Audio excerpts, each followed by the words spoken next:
Dear learner, this is Mukesh from Unacademy. आज की हम क्लास में COP 27 के आउटकम और एजेंडा को पढ़ेंगे और हम इसे क्रिटिकली एनालाइज करेंगे, जो शायद ही जो है आपको कहीं पे ऐसा मिलेगा। COP 27 की अगर हम बात करें, कॉन्फ्रेंस ऑफ पार्टी, ये शर्म अल शेख में हुई थी, यानी कि जो इजिप्ट में 2022। तो यही प्रीलिम्स का सबसे पहले क्वेश्चन बनता है कि भैया COP 27 कहाँ हुई थी, इजिप्ट में हुई थी, किस शहर में हुई थी। तो शर्म अल शेख में हुई थी, ठीक है ना। और हर साल जो है COP जो की क्या होती है, मीटिंग होती है। तो सबसे पहले देख लेते हैं कि COP क्या है। COP का मतलब है कॉन्फ्रेंस ऑफ द पार्टीज।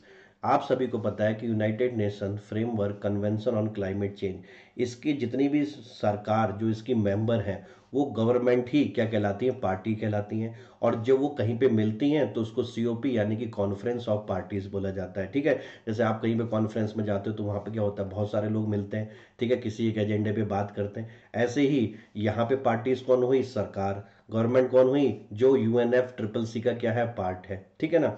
जैसे UNFCCC की अगर हम बात करें, उसमें इंडिया भी उसका सदस्य है, उसमें जो है इजिप्ट भी है, उसमें फ्रांस भी है, उसमें USA भी है। तो ये सारी चीजें कौन हो गई, ये सारे देश गवर्नमेंट हुए कि नहीं हुए, तो ये क्या हुई, पार्टीज हुई कि नहीं हुई। अब ये पार्टीज जब भी मिलती हैं तो उसको कॉन्फ्रेंस ऑफ पार्टी कहते हैं, सिंपल सा, ठीक है ना। तो इस बार का COP जो था 27 यानी 27वां सम्मेलन था, जो शर्म अल शेख अर्थात इजिप्ट 2022 में जो है ये कंडक्ट हुआ है। ये लगभग लगभग सभी बच्चों को पता ही है, क्योंकि ये कॉन्फ्रेंस को हुए हुए अब ठीक ठाक क्या है, टाइम हो चुका है। अगर हम बात करें तो मैंने आपको पहले बताया था कि हर साल जो है COP कॉन्फ्रेंस ऑफ पार्टीज होती है, ठीक है। इस बार जो है COP जो है आपकी इजिप्ट में हुई। तो इजिप्ट के ही जो फॉरेन अफेयर मिनिस्टर हैं, यानी विदेश मंत्री, जिनका नाम है सामे सौकरी, यही क्या करे थे, प्रिसाइड करा था उन्होंने COP 27 को। तो अगला प्रीलिम्स के लिए आपका इंपॉर्टेंट क्या है, क्वेश्चन बनता है। COP 27 का अगर कोई आपसे थीम पूछे तो उसकी थीम थी टुगेदर फॉर इम्प्लीमेंटेशन। यह भी प्रीलिम्स का अगला पॉइंट बनता है। तो इस स्लाइड में आपके प्रीलिम्स के पॉइंट हैं, जैसे कि COP 20 जो 6 थी इससे पहले वाली, उसको किसने प्रिसाइड किया था, ऑलरेडी इस तरह का क्वेश्चन आयोग ने पूछ रखा है। तो इसीलिए आपको COP 27 के भी प्रेसिडेंट याद करने पड़ेंगे, ठीक है। भारत की तरफ से किसने रिप्रेजेंटेशन किया था, तो भारत की तरफ से हमारे minister of environment, forest and climate change ने करा था। उनका नाम है श्री भूपेंद्र यादव जी, ठीक है। और ये आपको कॉन्फ्रेंस में संबोधित करते हुए दिखाई दे भी रहे हैं। आउटकम की अगर हम बात करें तो देखो, वैसे अगर मैं ये कहूं कि COP 27, ठीक है, एकदम लास्ट डे जो है लॉस एंड डैमेज फंड पे सारे देश क्या हुए, इस पे जो है सहमत हुए। इससे मतलब लास्ट दिन से पहले की अगर हम बात करें तो COP 27 में वही सारी चीजें डिस्कस हो रही थी, जो चीजें क्या है आपकी पेरिस के जो हमारा सम्मेलन था, ठीक है ना, उसमें जो थी ये डिस्कस हुई थी, ठीक है ना। तो कुल मिला के इस बार भी ऐसा लग रहा था कि COP 27 का कोई ज्यादा बड़ा कोई आउटकम आने वाला नहीं है।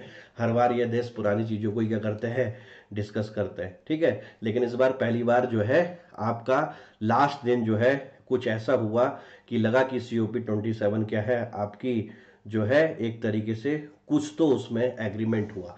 अब लॉस एंड डैमेज फंड की अगर हम बात करें तो इसका मतलब क्या है, इसका मतलब सिंपल सा है। कुछ दिन पहले मैंने आपको वीडियो बनाया भी था कि भैया पाकिस्तान के पास जो है फ्लड के कारण जो है बहुत सारा नुकसान हुआ, पाकिस्तान कंपनसेशन की मांग कर रहा है, याद है, यूट्यूब पे ही वीडियो है वो। तो जितने भी विकासशील देश हैं वो कह रहे हैं कि भाई डेवलप्ड कंट्री जो है, तुम्हारे कारण क्या है, हमें जो है क्लाइमेट चेंज का इशू हो रहा है, क्योंकि आपने जो है पहले से ही इंडस्ट्रियलाइजेशन कर कर बहुत सारी कार्बन डाइऑक्साइड को क्या करा था, इन्वायरमेंट में रिलीज कर दिया था। और आज उसी क्लाइमेट चेंज को हम क्या कर रहे हैं, झेल रहे हैं। तो डेवलपिंग कंट्री डेवलप्ड कंट्री से आग्रह कर रही हैं कि भैया हमारे यहाँ जितना भी नुकसान हो रहा है उसका जो है आप भरपाई करिए, ठीक है।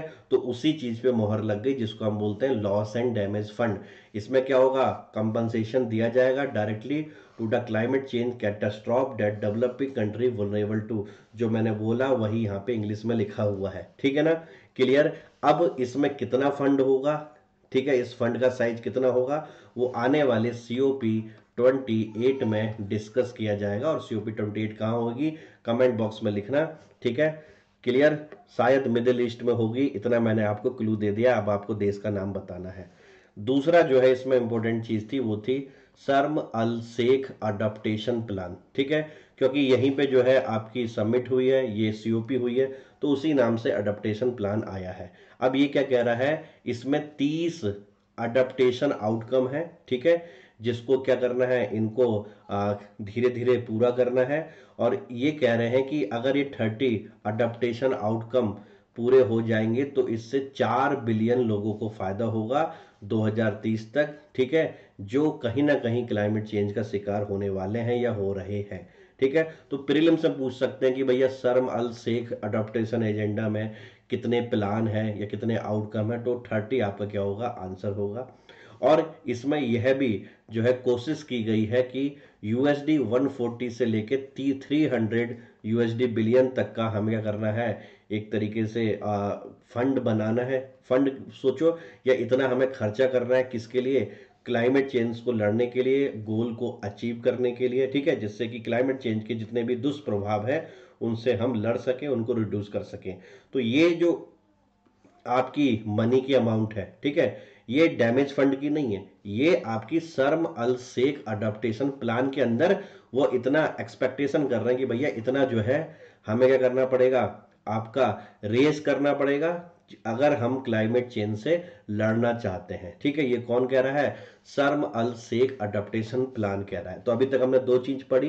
पहला हमने पढ़ा कि क्या आपका लॉस एंड डैमेज फंड, इसका भी पता नहीं है कि कितना होगा, अगली सीओपी में से डिस्कस किया जाएगा, लेकिन इस पर एग्रीड हो गए हैं, यानी कि डेवलप्ड कंट्री मान गई है कि डेवलपिंग कंट्री को सहायता देनी पड़ेगी, कंपनसेशन देना पड़ेगा, ठीक है।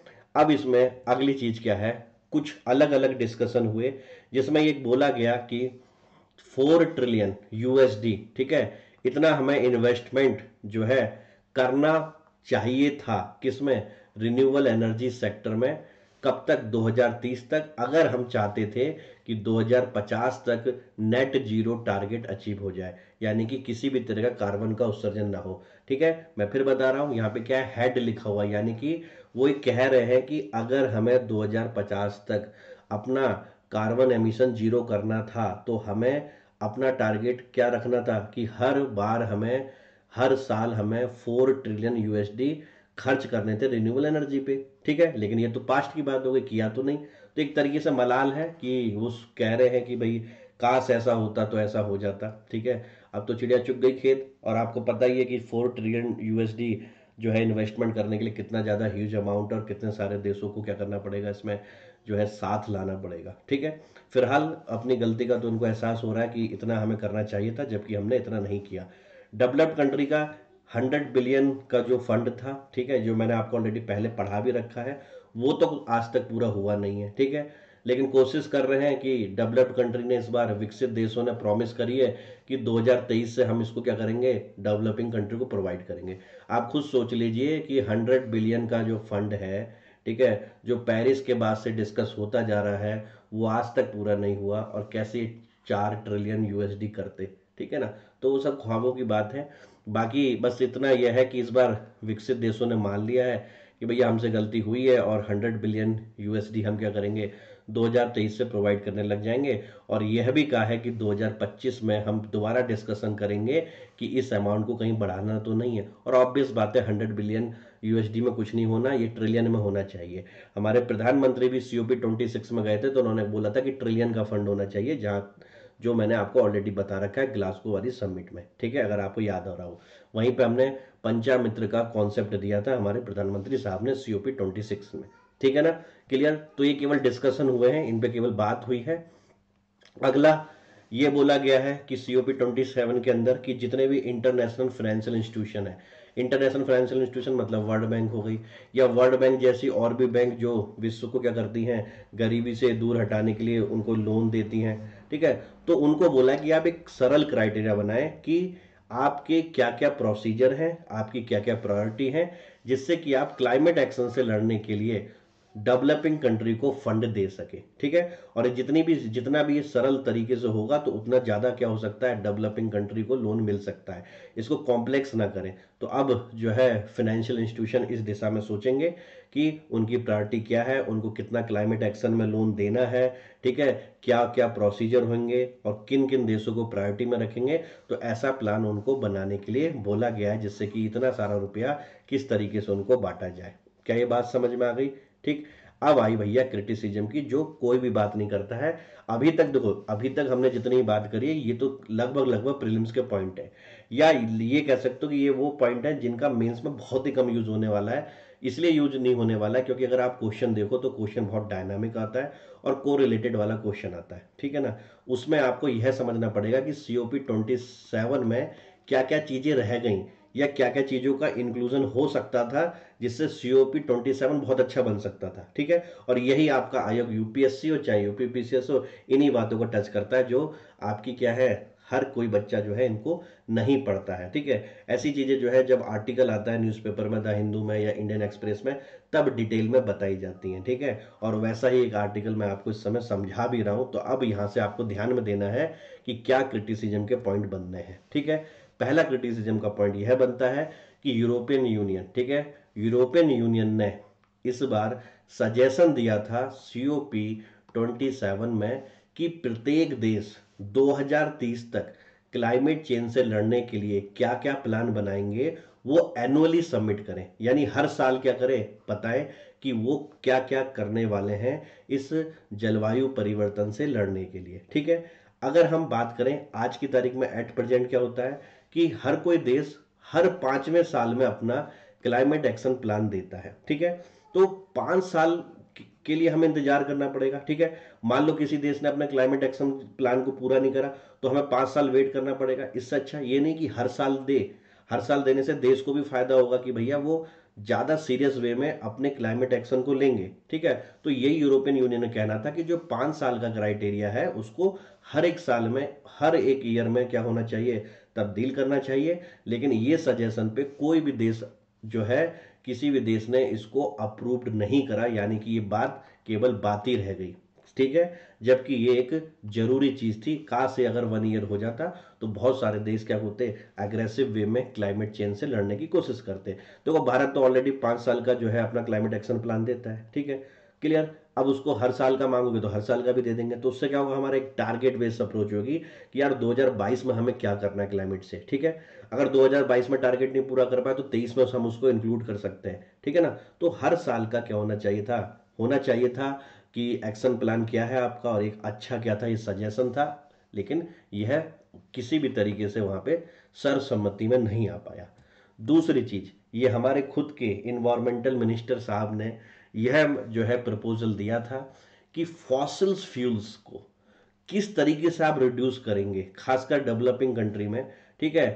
तो आप देखो फॉसिल्स फ्यूल क्या होता है। फॉसिल्स फ्यूल वो होता है जैसे कोयला हो गया, ठीक है, जैसे कि आपके क्रूड ऑयल हो गया, क्रूड ऑयल में पेट्रोल हो गया, डीजल हो गया, ठीक है। अब आप इन सबको जब भी जलाते हो तो इससे क्या होता है, बहुत ज्यादा पॉल्यूशन होता है, ठीक है।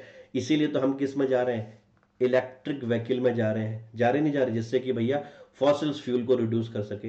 तो भारत चाहता था कि भैया कुछ ऐसी बात हो कि हम एक टारगेट रखें या एक मैनर रखें कि किस तरीके से हम इन फॉसिल्स फ्यूल को, जो इतना सारा जो धुआं दे रहे हैं ये, ठीक है, इस फॉसिल्स फ्यूल को रिड्यूस कर सके। सोचो ये कितना इंपॉर्टेंट चीज है। और इस पे भी कोई समर्थन नहीं दिया किसी ने भारत को, और ये मैटर भी क्या हो गया, ठंडे बस्ते में चला गया। क्या ये बात समझ में आई? वही चीज लिखी है कि इंडिया ने प्लीड किया था कि reduce fossil fuels was opposed by, और इवन विकासशील देशों ने इसको अपोज किया, और इवन जो ऑयल प्रोड्यूसिंग कंट्री है उनने तो इसका और भी अपोज करा। और ऑब्वियस बात है, ऑयल प्रोड्यूसिंग कंपनी का मेन क्रूड ऑयल से ही क्या होना है, व्यापार होना है। तो वो इस तरीके किसी बात पे खुलकर सामने नहीं आएंगी, ठीक है। वैसे अगर हम देखें तो इस मीटिंग में पहले यूएस से भी खुल के सामने नहीं आ रहा था, लेकिन बाद में यूएसए ने भारत को सपोर्ट कर दिया था कि ठीक है आप ऐसी बात रखिए, हम आपका बैक करेंगे। लेकिन जहां से दुनिया भर का ऑयल प्रोड्यूस हो रहा है उन्हीं कंट्री ने उसका साथ नहीं दिया। तो अब ये कभी आगे किसी सीओपी में डिस्कस होगा, जो बहुत अच्छा क्या था आपका पॉइंट था, यह भी वहां पे डिस्कस होना चाहिए था प्रॉपर, और इस पे भी कोई ना कोई सहमति बननी चाहिए थी।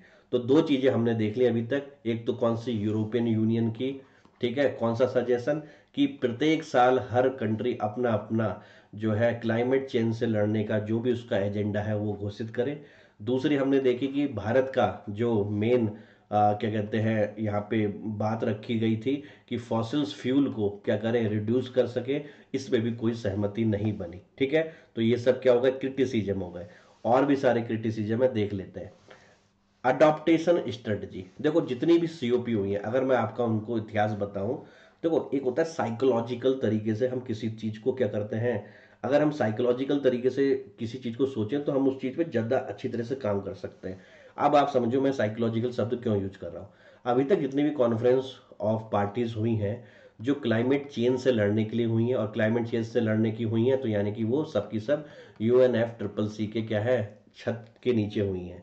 अब क्लाइमेट चेंज से लड़ना है तो दो तरह की स्ट्रेटेजी होती है। एक तो होती है भैया मिटिगेशन, ठीक है, और एक होता है अडॉप्टेशन। ठीक है, यानी कि क्लाइमेट चेंज को हम किस तरीके से मिटिगेट कर सकते हैं। ठीक है, और दूसरा तरीका यह है कि क्लाइमेट चेंज को हम रोक तो नहीं सकते हैं क्योंकि काफी क्लाइमेट चेंज प्रकृति के द्वारा भी होता है, तो क्या हम अपने आप को अडॉप्ट कर सकते हैं, क्या अपना हम रिसिलियंट जो है इंफ्रास्ट्रक्चर बना सकते हैं जिससे कि इस क्लाइमेट चेंज का हम पे दुष्प्रभाव कम पड़े। तो दो तरह की स्ट्रेटेजी है। ठीक है, लेकिन सीओपी अभी तक जितनी हुई है सब में मिटिगेशन स्ट्रेटेजी को ही, किसको बच्चों, मिटिगेशन स्ट्रेटेजी को ही प्राथमिकता दी गई। अडॉप्टेशन पे कोई काम नहीं करता। अब आपको एग्जाम्पल से मुझे बताना पड़ेगा तब आप एडॉप्टेशन सही से समझोगे। मान लो कोई एक्स नाम की कंट्री है और यहाँ पे जो है क्या है, आपके क्लाइमेट इशू आ रहे हैं। ठीक है, तो आपको नहीं लगता कि वहां पे जो है अर्ली वार्निंग सिस्टम आना चाहिए। ठीक है, वहां पे जो है आपकी बिल्डिंग के नॉर्म्स आने चाहिए कि ज्यादा जो है स्टोरी की बिल्डिंग ना बनाए। ठीक है, तो ये क्या कर रहे हैं लोग, वहां पे अपने आप को अडॉप्ट कर रहे हैं। देखो साइक्लोन तो आएगा ही आएगा। ठीक है, मान लो वहां अर्थक्वेक प्रोन एरिया है, भूकंप, तो वो तो आएगा ही आएगा। ठीक है, तो उससे लड़ने के लिए हम क्या अडॉप्टेशन कर रहे हैं। हालांकि भूकंप का क्लाइमेट चेंज से मतलब नहीं, लेकिन एक एग्जांपल बता रहा हूँ, ये हैजार्ड है। ठीक है ना, लेकिन क्लाइमेट चेंज से साइक्लोन की फ्रीक्वेंसी तो बढ़ रही है ना, तो हम ये कह सकते हैं ना कि साइक्लोन से कैसे लड़ो। या ये सोचो ये एक्स कंट्री जो है समुद्र के पास है और यहाँ पे सी लेवल बढ़ रहा है, तो इस कंट्री को क्या अडॉप्टेशन करना चाहिए। ठीक है ना, तो हम उसकी बात नहीं कर रहे, हम किसकी बात कर रहे हैं। अच्छा, सी लेवल बढ़ रहा है तो क्या क्यों हो रहा है, ग्लोबल वार्मिंग से, तो कार्बन डाइऑक्साइड को रिड्यूस करो, अपना भी सी लेवल घट जाएगा। ठीक है, आप भी सही हो मिटिगेशन वाले, लेकिन दोनों को साथ साथ लेके चलेंगे तो हम ज्यादा अच्छा काम कर पाएंगे। अब आपको समझ गया। ठीक है, जैसे सी लेवल बढ़ रहा है तो मिटिगेशन वाले क्या बोलेंगे कि भैया कार्बन डाइऑक्साइड की जो है अधिकता से ग्लोबल वार्मिंग हो रही है, इसीलिए ग्लेशियर पिघल रहे हैं, इसीलिए सी लेवल बढ़ रहा है। ठीक है, तो कार्बन डाइऑक्साइड के उत्सर्जन को कम किया जाए, ये हो गई मिटिगेशन। अडॉप्टेशन में क्या हुआ कि भैया अगर वहां पे कोई शहर डूब रहा है तो भैया वहां पे अर्ली वार्निंग सिस्टम लगाओ जिससे लोगों को वहां से एक जो है फटाफट रिहेबिलिटेट किया जाए। ठीक है, वहां पे जो है कुछ आप ऐसा बंदोबस्त करें, बाड़ बनाएं, ठीक है ना कुछ ऐसा बनाएं कि वहां पे दिक्कत ना हो लोगों को। ठीक है, तो वो हो गई अडॉप्टेशन वाली स्ट्रेटेजी। ठीक, तो इस बार भी अडॉप्टेशन को कोई भी ज्यादा तवज्जो नहीं दिया गया, जबकि उसको देना चाहिए। भगवान जाने कब हम जो है क्लाइमेट चेंज से रिलेटेड जब सीओपी होंगी तब हम अडॉप्टेशन को भी बहुत बड़ा काम करेंगे। क्यों, क्योंकि भैया डेवलपिंग कंट्री के पास उतनी अच्छी टेक्नोलॉजी नहीं है कि वो ज़्यादा मिटिगेशन पे काम कर सके। पहले उनको अडॉप्टेशन पे ही काम करवाना पड़ेगा और फिर धीरे धीरे मिटिगेशन की तरफ जाना पड़ेगा। ठीक है ना, और इसको देखो खुद यूनाइटेड नेशन के जो सेक्रेटरी जनरल है उन्होंने तक बताया। आपको ये बिलीव होगा, कैन यू बिलीव दिस, कि आज की तारीख में भी दुनिया में 1/3 वर्ल्ड है जिसके पास कोई भी अर्ली वार्निंग सिस्टम नहीं है। आप देखो कितनी बुरी हालत है। और इस 1/3 में 60% तो अफ्रीकन कंट्री हैं जिनके पास एक भी इंस्ट्रूमेंट नहीं है कि भैया अर्ली वार्निंग वहां पे मिल जाए या क्लाइमेट इंफॉर्मेशन सिस्टम मिल जाए। देखो अभी भी दुनिया कितनी पीछे चल रही है। ठीक है, तो मेरे ख्याल से मिटिगेशन के साथ साथ अडॉप्टेशन को भी क्या देना चाहिए, ध्यान देना चाहिए, और अडॉप्टेशन के लिए वैसा फंड भी बनाना चाहिए जिससे कि हम क्या करें, लोगों की जान को तो बचाएं। जब लोग ही नहीं बचेंगे तो फिर क्या मिटिगेशन करोगे। ठीक है, जब लोगों की जान बचेगी तब वो समझेंगे, तब फिर वो मिटिगेशन पे काम करेंगे। क्या ये बात समझ में आ गई। तो भैया सीओपी में बहुत अच्छा पॉइंट है, अगर आप इसको एक्सप्लेन कर पाए तो बहुत अच्छे मार्क्स मिलेंगे आपको। और यहाँ पे मैंने डेटा के साथ भी इसको क्या करा है, सपोर्ट करा है। ठीक है ना, क्लियर। तो ये सारी समस्याएं थी जो अभी भी अनडिस्कस्ड हैं। ठीक है, और इन पे क्या होना चाहिए था, काम होना चाहिए था। ठीक है, हम अभी भी दुर्भाग्यपूर्ण पेरिस सम्मेलन के आउटकम को ही डिस्कस कर रहे हैं और वो 1.5 डिग्री सेंटीग्रेड टेम्परेचर को अभी तक जो है हम उस पर कोई एग्रीमेंट नहीं ला पाए हैं। तो ये सीओपी के फेलियर ही हैं। पता नहीं कब ये दुनिया जागेगी और कब हम क्लाइमेट चेंज को सीरियसली लेंगे। ठीक है ना, क्लियर। तो और इसके अलावा जो भी पॉइंट है सीओपी के, वो कहीं ना कहीं तो आपने इधर उधर से पढ़ ही लिए होंगे। इन पॉइंटों को जरूर ऐड करना, जो मुझे लग रहा था कि ये क्या है, बहुत ज़्यादा कमी है इनकी, खासकर यूट्यूब पे इस तरीके के क्रिटिकल एनालिसिस पे। वाही तो बहुत अच्छी है सीओपी 27 की, लेकिन सीओपी 27 की कमियां भी आपको याद करनी है, पेपर में कमियों से ही वो पूछने वाले हैं। ठीक है। बाकी 1 दिसंबर से नया बैच आ रहा है, यानी कल से आप MKS लाइव रेफरल कोड से जुड़ सकते हैं। इस बैच का पार्ट मैं भी हूँ, मैं इसमें इकोनॉमी और इन्वायरमेंट आपको पढ़ा रहा हूँ। ठीक है। और एक और आपके लिए खुशखबरी है कि भाई 40% डिस्काउंट चल रहा है, और ये आज ही के लिए बचा है, क्योंकि ये 29 और 30 तारीख को था। 29 तारीख हो चुकी है और 30 नवंबर आज है। अगर आप रात के 12 बजे से पहले सब्सक्रिप्शन लेते हैं तो आपको 40% डिस्काउंट मिलेगा। फीस बहुत कम हो जाएगी, ये फीस और कम होनी है, 10% डिस्काउंट इसमें और हो जाएगा। और 24 महीने का सब्सक्रिप्शन लीजिए बिंदास होके। MKS live referral code use करें, जो मेरा रेफरल कोड है। ठीक है। और उसके बाद आप कोई भी सब्जेक्ट पढ़ सकते हैं, किसी भी टीचर से पढ़ सकते हैं, यूपीपीसीएस की कंप्लीट प्रिपरेशन कर सकते हैं, मेरे से भी कर सकते हैं, in fact MKS live referral code use करने के बाद भी। ठीक है ना, क्लियर। तो सपोर्ट करिए और इस 40% का फायदा उठाइए और अपने यूपीपीसीएस की प्रिपरेशन को आसान बनाइए। Thank you very much. इसके अलावा अगर आपके और भी कोई व्यू हो COP 27 पे तो कमेंट बॉक्स में लिख दीजिएगा।